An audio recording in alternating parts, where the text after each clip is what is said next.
Fala aí, galera! Tô aqui na área de novo para mais um vídeo para você. Mais uma vez, vou ressaltar, sempre eu falo isso no começo dos vídeos, é importante que você tenha assistido aos vídeos anteriores. Senão, vai quebrar um raciocínio lógico que eu preparei nessa sequência de aulas. Se você pulou algum dos vídeos, é extremamente importante que você pare esse vídeo, volte lá naquele vídeo que você pulou, para poder ficar mais claro tudo aquilo que eu vou tratar agora. Beleza? Então vamos lá. Essa é a disciplina Fundamentos da Informática. Eu sou Vander Wilson. Essa é a nossa aula de número 7. Eu vou falar sobre memória RAM.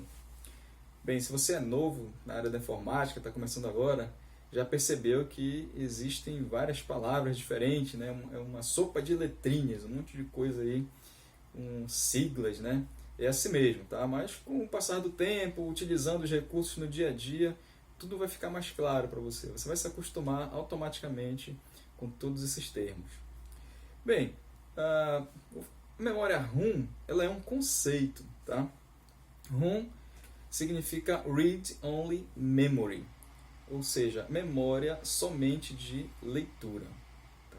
É um conceito, assim como memória RAM é também um conceito. Existem algumas formas da memória RAM se apresentar fisicamente para a gente.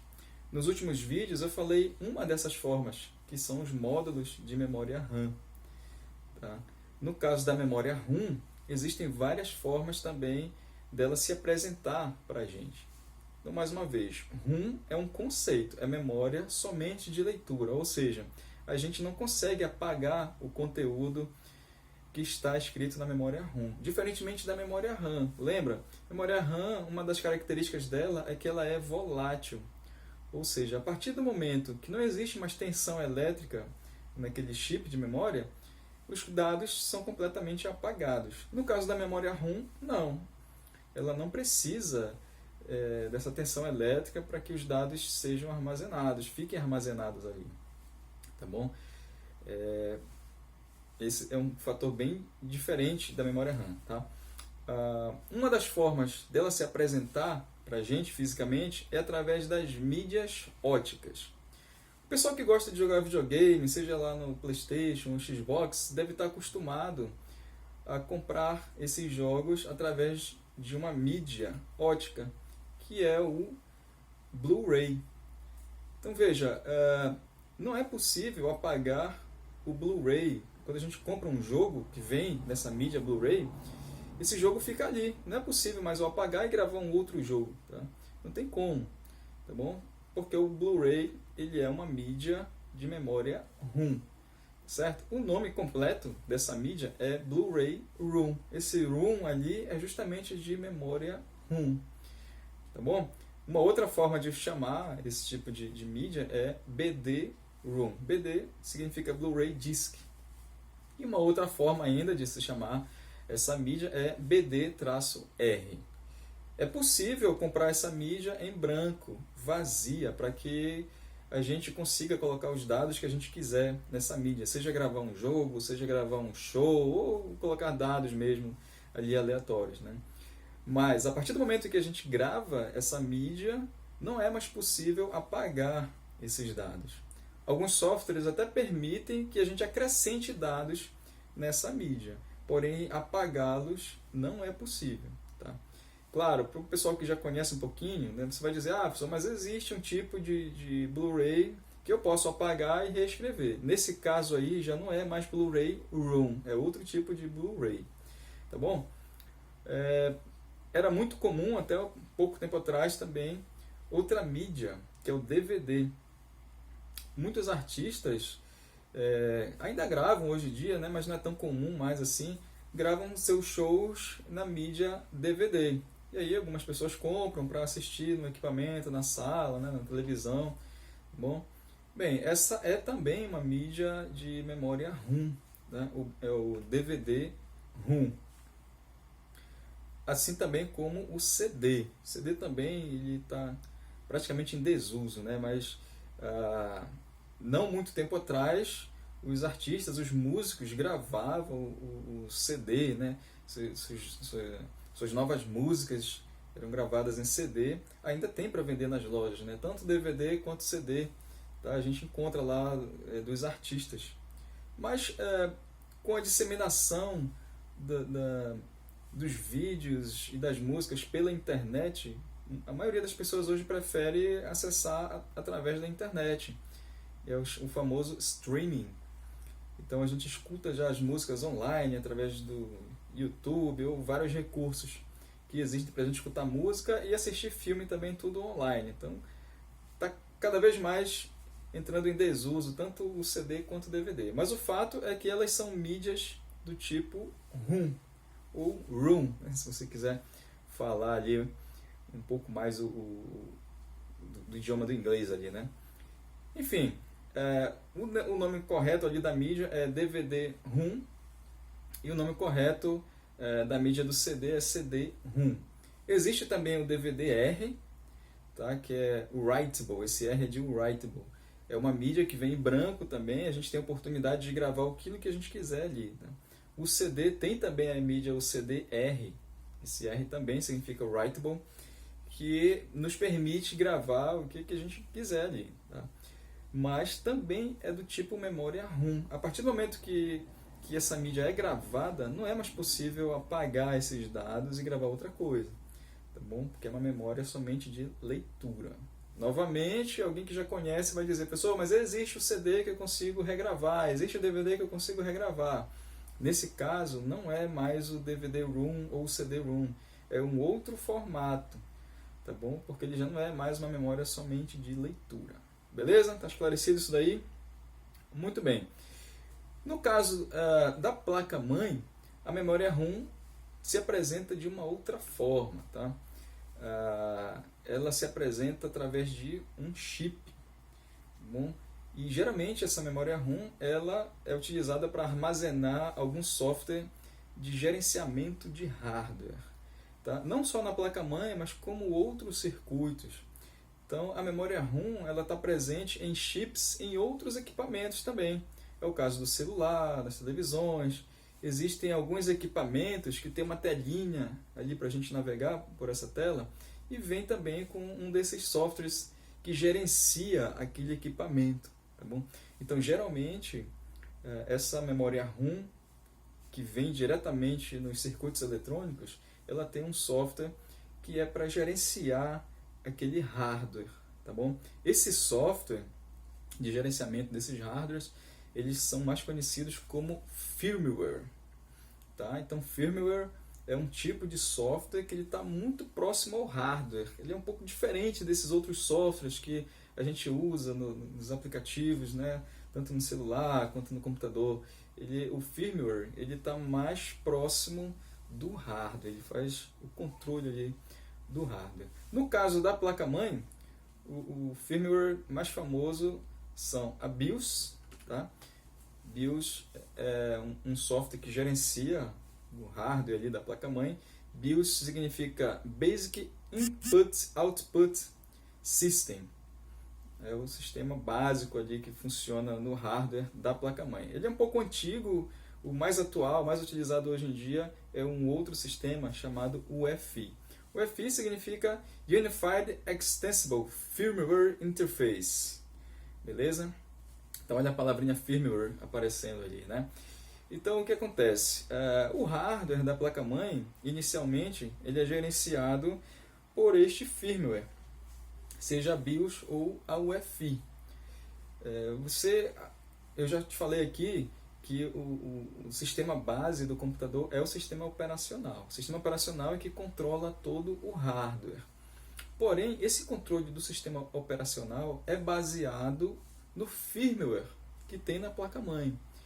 Portanto, quando o sistema operacional ele vai acessar algum hardware, ele vai acessar através das configurações que foram feitas ali no firmware, no BIOS ou na UEFI.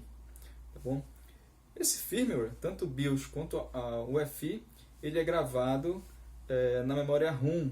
E hoje em dia, a memória ROM lá da placa-mãe, ela é gravada num chip do tipo Flash ROM. Por um acaso, esse tipo de chip ele permite uma regravação, tá? Mas a gente não fica mexendo nesse firmware o tempo todo. o máximo que a gente faz é atualizar esse firmware. Então é comum também você ouvir o termo atualiza a BIOS da placa-mãe, ou então atualiza o UEFI da placa-mãe. Porque de tempos em tempos, o fabricante daquela placa-mãe ela cria novos recursos e é necessário atualizar o firmware dela para que esses novos recursos sejam utilizados. Tá bom? Então, essa memória ROM ela está dentro de um chip no qual ele permite essa regravação. Tá bom? Então, o software que estava lá ele é apagado e é gravado uma nova versão daquele software. Tá? Mas no dia a dia, no cotidiano, ela funciona somente como leitura. Tá bom? Então, olha só. Esse BIOS ou UEFI, ela gerencia todo o hardware. Uma das coisas que ela faz é um teste em todo o hardware que está presente ali na placa-mãe. Quando a gente liga o computador, quem entra em ação é a BIOS ou a UEFI. O que ela faz? Ela vai meio que acordando todo o hardware que tem ali. Ela vai lá, chega no processador, e o processador acorda, como é que está aí? Está tudo tranquilo? Então ela faz um teste no processador para ver se ele está funcionando corretamente. Ela faz um teste na memória RAM. Ei, memória RAM, como é que está? Tudo tranquilo? Está funcionando? Tudo ok aí? Beleza? Enfim, o BIOS e a UEFI eles vão testando todo o hardware que está presente ali na placa-mãe. Esse teste inicial, que é realizado toda vez que a gente liga o computador, é chamado de POST. Mais uma sigla para sopa de letrinhas. Você precisa anotar no teu caderno. POST significa Power on Self-Test. Ou seja, é um teste que é realizado ali em todo o componente de hardware na placa-mãe. Nos computadores antigos, esse teste era mostrado na tela. Então, quando a gente ligava o computador antigamente, aparecia ali algumas informações, o modelo da placa-mãe, o processador que estava conectado nessa placa, a velocidade do processador, aparecia outros componentes básicos ali, o HD, a memória, quanto de memória tinha instalado, tá? O teclado, enfim. E caso desse algum erro,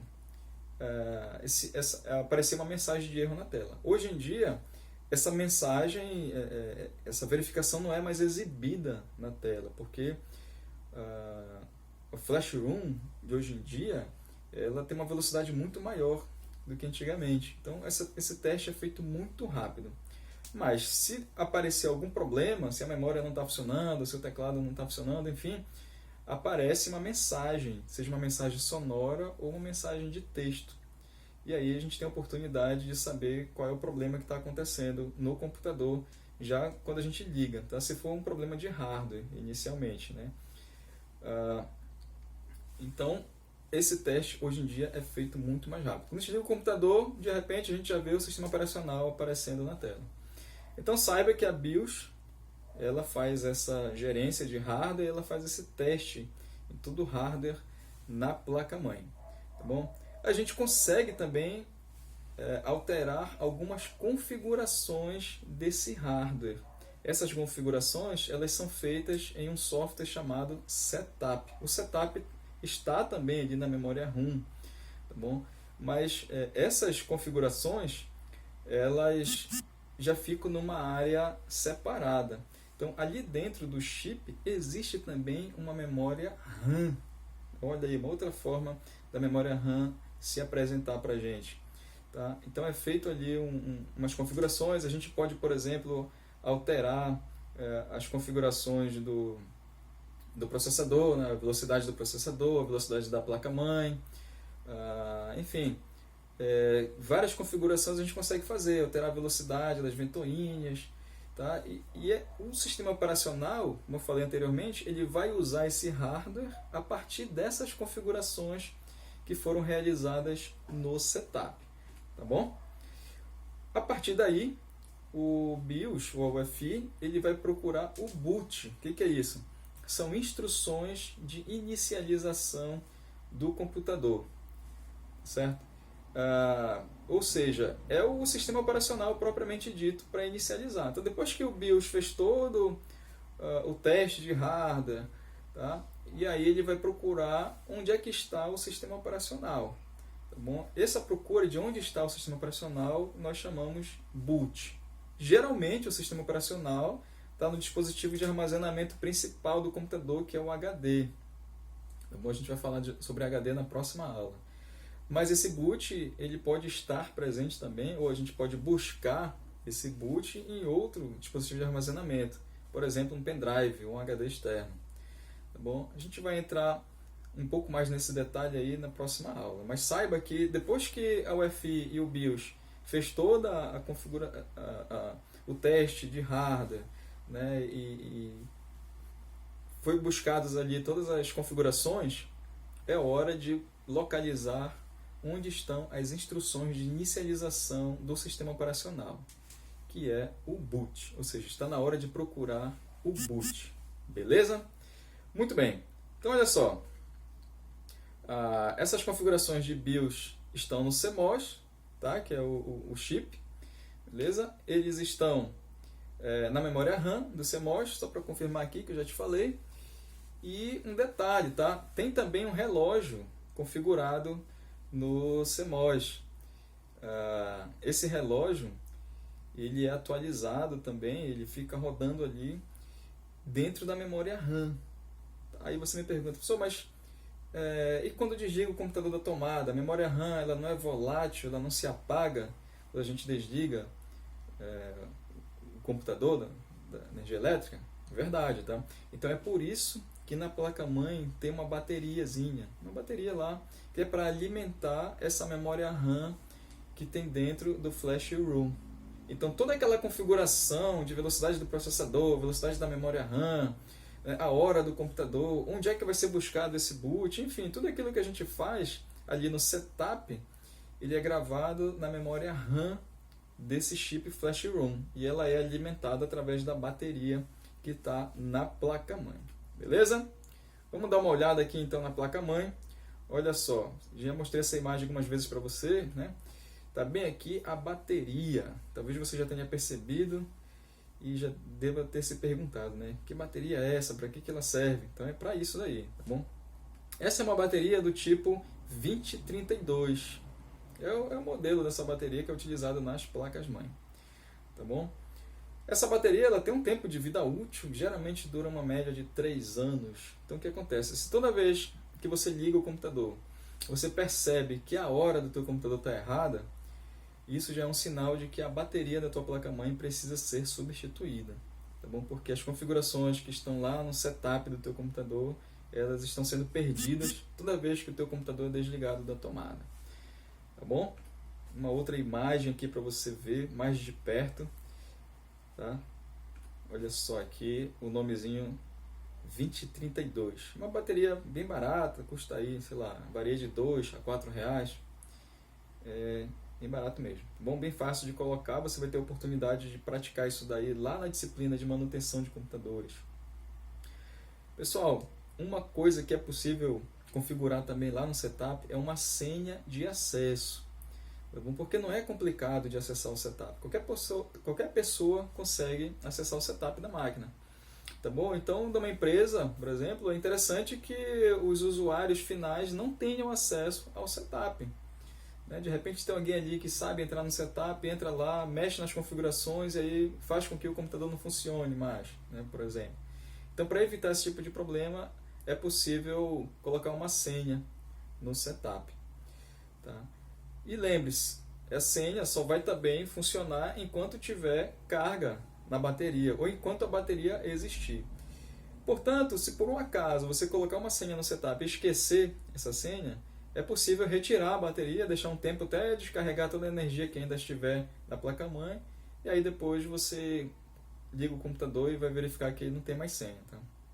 Mas no computador existe também uma conexão chamada ClearCMOS. Aqui vou te mostrar, tá? Essa conexãozinha aí, geralmente ela recebe o nome de ClearCMOS ou um nome parecido com isso daí. Essa conexão serve também para apagar todo o conteúdo do setup. Na prática, essa conexão ela serve para desligar a bateria, tá bom? Então é colocado nessa conexão um componentezinho chamado jumper. Existe uma posição correta para colocar, no caso dessa imagem só tem 2 pinos, mas geralmente são 3 pinos, o pino 1, 2 e 3. Então se você liga numa determinada posição esse jumper, vamos imaginar aqui na posição 1 e 2. 1 e 2 significa a bateria está funcionando, está ligada. A posição 2, 3 significa a bateria está desligada. Então o que acontece? Às vezes, quando você compra uma placa-mãe, o fabricante ele manda essa placa-mãe com o jumper na posição desligado. E aí você vai ligar o computador, não dá vídeo, né? Por quê? Porque o jumper está na posição desligado. Então é preciso ficar atento no manual da placa-mãe, né? Sempre atenção ao manual. Verifique se o jumper Clear CMOS está na posição ligado ou desligado. Beleza? Um outro fato interessante é que quando você compra uma placa-mãe de outro país, geralmente essa placa-mãe vem sem a bateria. Tá? Verifique então na hora de escolher essa placa-mãe.